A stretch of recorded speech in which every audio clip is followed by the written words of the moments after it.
स्वभावाप्ति रभावे कृष्णकर्मणा तस्मै संज्ञानरूपाय नमोस्तु परमात्मने।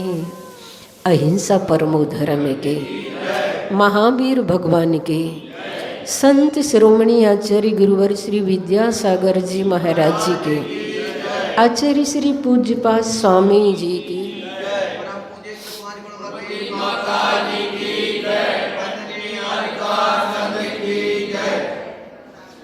आज हम इस बात को समझेंगे कि राग का क्या फल होता है और जो विरागता में जीता है वह किस प्रकार से कर्म बंध से छूटता चला जाता है। आचार्य पूज्यपाद 45 नंबर की गाथा में हमें एक नई दृष्टि दे रहे हैं।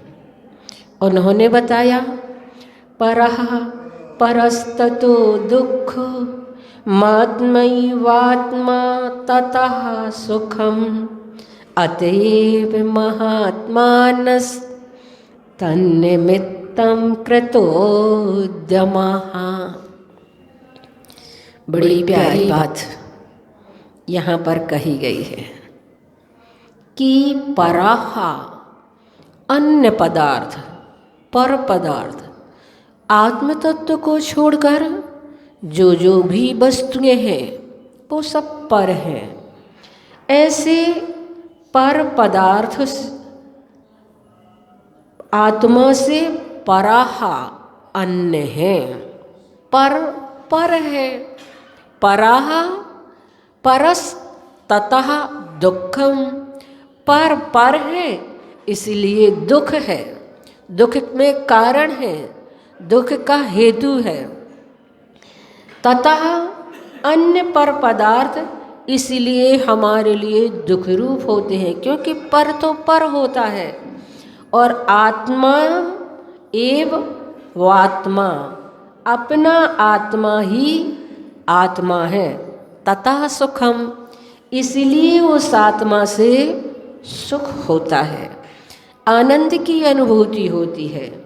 अतएव इसलिए इसी कारण महात्मनः जो महापुरुष होते हैं वो तन्निमित्तम उसकी प्राप्ति के निमित्त, आत्मा की प्राप्ति के निमित्त कृतोद्यमा उद्यम किया करते हैं, पुरुषार्थ किया करते हैं जिससे हमें सुख की प्राप्ति हो।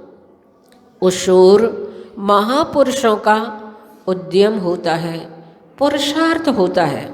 इसलिए यहाँ पर आचार्य श्री कह रहे हैं निश्चित रूप से यह बात युक्ति संगत है कि पर तो पर है, पर के संयोग से दुख होता है, आत्मा तो आत्मा है उससे सुख होता है। इसलिए जो महात्मा है वे सुख की प्राप्ति के लिए हमेशा अपनी आत्मा में उद्यमशील रहते हैं।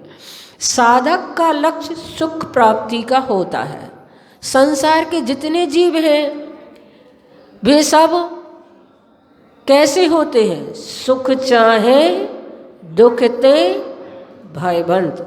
संसार के सभी जीव जेत्र भुवन में जीव अनंत, सुख चाहे दुख ते भयवंत।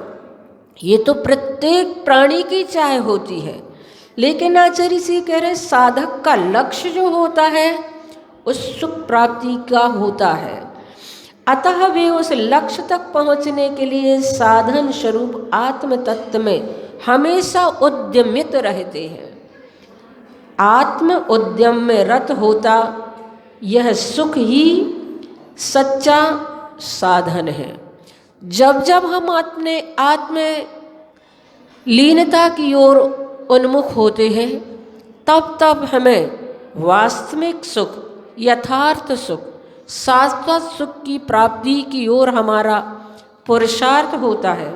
और पर पदार्थों के साथ जब तक संबंध बना रहता है तब तक निश्चित रूप से राग देश रूप परिणाम उत्पन्न होते रहते हैं।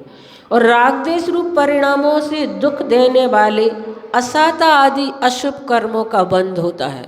अशुभ कर्म का बंध छठवें गुण स्थान तक होता है। छठवां गुण स्थान किनका होता है? मुनियों का। लेकिन ऐसा नहीं होता जैसा कि मिथ्या दृष्टि का होता है, जैसा कि असंयमी का होता है। लेकिन फिर भी असाता वेदनी कर्म का बंध छठवें गुण स्थान तक, क्योंकि वहाँ प्रमाद होता है।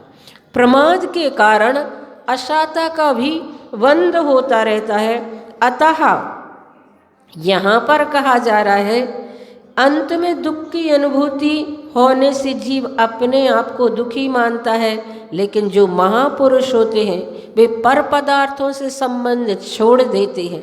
जिनको सुख का साधन माना गया है, ऐसी अपनी आत्म साधना में रत रहते हैं और आत्म साधना में ही उद्यमशील हुआ करते हैं। भगवान महावीर का इसीलिए जो सिद्धांत है जियो और जीने दो का, वह हम सभी के लिए अत्यंत आवश्यक है। भगवान महावीर द्वारा प्रतिपादित सत्य, अहिंसा, आचौर्य, ब्रह्मचर्य और अपरिग्रह के सूत्र आज एक आदर्श विश्व निर्माण के लिए सहयोगी है। जैन धर्म में अणुव्रत की साधना क्या है? तो वे अणुव्रत एक आदर्श नागरिक की आचार संहिता है, क्योंकि आज समूचा विश्व महायुद्ध की विभीषिका से भयाक्रांत है। ऐसे समय में भगवान महावीर और उनके उपदेश की उपयोगिता और अधिक बढ़ जाती है। कुछ लोगों का कहना होता है, क्या आप अभी भी भगवान महावीर को पकड़े बैठे हैं? भगवान महावीर जब हुए थे तब तो बैलगाड़ी का जमाना था। भगवान महावीर हजारों वर्ष पूर्व हुए थे। संभव है उस समय लोगों को भगवान महावीर की और उनके उपदेशों की आवश्यकता हो, उपयोगिता हो, लेकिन आज तो युग बदल रहा है, युग का चिंतन बदल रहा है, परिवेश बदल रहा है और आप अभी भी भगवान महावीर को पकड़े हुए बैठे हैं। भगवान महावीर आज की तारीख में आउट ऑफ डेट हो गए हैं। उनके उपदेश आउट ऑफ डेट हो गए हैं। भगवान महावीर अप्रासंगिक हो गए हैं। लेकिन ध्यान रखना बंधुओं, भगवान महावीर अभी भी अप टू डेट है। भगवान महावीर कभी भी आउट ऑफ डेट नहीं हो सकते हैं। लोगों का कहना है कि भगवान महावीर जब हुए थे तब बैलगाड़ी का जमाना था, इसलिए उस समय उनके उपदेशों की आवश्यकता थी। लेकिन आज तो ट्रेन और प्लेन का युग है, रॉकेट और कंप्यूटर का युग है, इसलिए आज भगवान महावीर आउट ऑफ डेट है। लेकिन ध्यान रखना बंधुओं, भगवान महावीर ने जिन जीवन मूल्यों की स्थापना की है वे आज भी शाश्वत हैं। भगवान महावीर ने जिन सत्यों का उद्घोषण किया है वे अनादि अनंत हैं। अतः आज भी भगवान महावीर और उनका दर्शन अत्यंत प्रासंगिक है। भगवान महावीर सुपर साइंटिस्ट हैं। जैन धर्म पूर्ण वैज्ञानिक है। और वास्तव में आज विज्ञान भगवान महावीर के इर्द गिर्द घूम रहा है, क्योंकि भगवान महावीर ने आत्मा की प्रयोगशाला में बैठकर जिन सत्यों की उद्घोषणा की है वे आज भी तरोताजा है। आज विज्ञान कह रहा है अब कि पानी में असंख्य जीवाणु होते हैं, अतः उसे छान कर पियो, उबाल करके पियो। इसे हमारे भगवान महावीर हजारों वर्ष पूर्व कह चुके हैं। आज विज्ञान कह रहा है कि पेड़ पौधों में भी संवेदनशीलता होती है, उनके अंदर भी मनुष्यों जैसे सुख दुख के अनुभव करने की संवेदनशीलता है, अतः अनावश्यक रूप से उन्हें क्षति न पहुंचाई जाए। इस बात को जैन दर्शन सदियों पूर्व कह चुका है।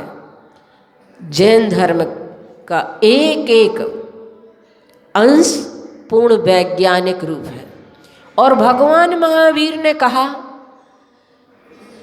कि हमारे पास अंधी श्रद्धा का कोई मूल्य नहीं है। जो मैं कह रहा हूं केवल उसे ही मत मान लेना। जो मैं कह रहा हूं उससे तुम स्वयं अपनी अनुभव की कसौटी पर कसना, जांचना, परखना, और जब तुम्हारी आत्मा गवाह दे तब फिर उसे मानना, अनुभव की मानना। और अनुभव की मानोगे तो सम्यक दृष्टि मान जाओगे, सम्यक दृष्टि कहलाओगे, और परंपरा से चली आई मान्यता को मानोगे तो मूढ़ दृष्टि कहलाओगे, बहिर्दृष्टि कहलाओगे, मिथ्या दृष्टि कहलाओगे। जैसे कि अब परंपरा से दिवाली पर फटाके फोड़े जाते हैं तो फोड़े जाते हैं। परंपरा चली आई है कि मकर संक्रांति को तिली का लड्डू खाना ही पड़ता है तो खाना ही पड़ता है, ये पता ही नहीं है कि ये क्या है। भगवान महावीर कहते हैं ऐसी परंपरा में कभी मत जीना। दादा परदादा बाप दादों की परंपराओं को धर्म मत मान करके बैठना। तुम मंदिर भी जाते हो, रात्रि भोजन को भी त्याग करते हो, तुम धर्म करते हो, तो उसमें कोरी अंधी नकल मत कर लेना। उसमें निहित सत्य को भी जानने की कोशिश करना, क्योंकि परंपरा धर्म नहीं है, परंपरा विद्रोह भी हो सकता है। इसलिए सिर्फ परंपरा में मत जीना। परमात्मा को अगर प्राप्त करना है तो परंपरा से प्राप्त नहीं होगा, परमार्थ से प्राप्त होगा। इसलिए बंधुओं, हम अपने जीवन में जो दुख के कारण है पर पदार्थ उनको छोड़ें, और जो हमारे जीवन में सुख के कारण है उन्हें अपनाएं। अगर परंपरा में जिए तो हमारा ऐसा हो जाएगा जीवन, जैसे कि मैंने पढ़ा, एक व्यक्ति बाजार से गुजर रहा था। उसके मित्र ने उससे पूछा कि भाई एक बात बता, तू हमेशा दिवाली पर पटाखे ही क्यों फोड़ता है? उसने कहा, अरे वाह, ये भी कोई पूछने की बात है। हमारे बाप फोड़ते थे, बाप के बाप फोड़ते थे, इसलिए हम फोड़ते हैं। उसने कहा ठीक, बात समझ में आ गई। अब वो ये बताओ कि तू हमेशा ये कोट ही क्यों पहने रहता है? इतनी भीषण गर्मी है और तू है कि अभी भी ये कोट पहने हुए है। तो उसने कहा, वाह, ये भी कोई पूछने की बात है। हमारे बाप पहनते थे, बाप के बाप पहनते थे, इसलिए हम पहनते हैं। उसने कहा ठीक, एक बात और बताओ कि तुम मंदिर क्यों जाते हो? उसने कहा, भाई हद हो गई ना समझी की, ये कोई पूछने की बात है? हमारे बाप जाते थे, बाप के बाप जाते थे, इसलिए हम जाते हैं। उसने कहा ठीक, बात समझ में आ गई। बस अब एक बात और बता दो कि तू भी करीब 40 वर्ष का होने का है, तूने अभी तक शादी क्यों नहीं की? तो कहने लगा, वाह, ये भी कोई पूछने की बात है, हमारे बाप ने नहीं की, बाप के बाप ने नहीं की, इसलिए मैंने नहीं की। कितना विरोधाभास है, कितनी विसंगति है हमारी जिंदगी में, और हम ऐसी विसंगति में जीते चले जा रहे हैं, कभी उसके तथ्य पर नहीं पहुंचते हैं। कथन और कर्म में कितना अंतर हमारा होता चला जा रहा है। इसलिए बंधु, कथनी और करनी की जो हमारी विसंगति है, जो खाई है, उसे हमें अविलंब पाटना होगा। तब कभी भगवान महावीर के जियो और जीने दो के उस सिद्धांत को अपने जीवन में अमल कर पाएंगे और उसे अपने जीवन में आचरण रूप में अपना पाएंगे। 9 बार बड़े बाबा का जाप करेंगे। ओम ह्रीं श्रीं क्लीं मैं बड़े बाबा नमः।